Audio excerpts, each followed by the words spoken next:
د سترې محکمې اړوند جنوب لویدیځ زون قضایي مرستیال د هلمند او نیمروز ولایتونو له محاکمو څخه لیدنه وکړه. د کابل ولایت ښاري ابتدایي محکمې اړوند څلورو زونونو په 2 اونیو کې 1215 دوسیو ته رسېدنه کړې ده.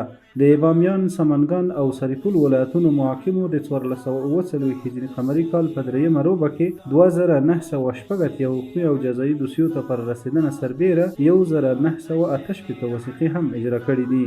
د ننګرهار، پروان او سمنګان ولایتونو محاکمو په 2 اونیو کې 811 دوسیو ته پر رسېدنه سربیره 1518 وثیقې هم اجرا کړي دي. د زابل، کاپیسا او لغمان ولایتونو محاکمو د 1440 هجري قمري کال په 3مه روبه کې 2993 حقوقي او جزایي دوسیو ته پر رسېدنه سربیره 1311 وثیقې هم اجرا کړي دي.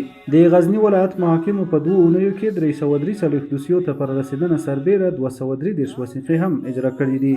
په دایکنډي، پکتیا او غزني ولایتونو کې د محاکمو د مسؤلینو په هڅو او قومي مشرانو په منځګړیتوب د قتل 4 موضوعات د سولې له لارې حل او فصل شول. د کابل ولایت کلکان ولسوالۍ ابتدایي محکمې مسؤلینو په هڅو د 2 کورنیو ترمنځ د قتل 19 کلنه موضوع حل شوه.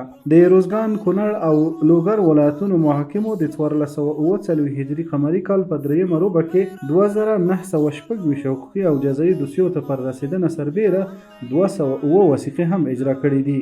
د افغانستان اسلامي امارت محاکمو له فتح وروسته د 1440 هجري قمري کال د 3مې روبې تر پایه 1121 د قتل موضوعات د سولې له لارې حل او فصل کړي دي.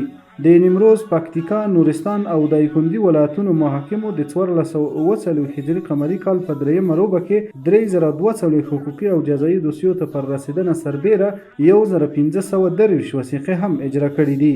د کاپیسا ولایت مرافعه محکمې د رئیس په هڅو 19 کلنه د قتل موضوع حل او فصل شوه.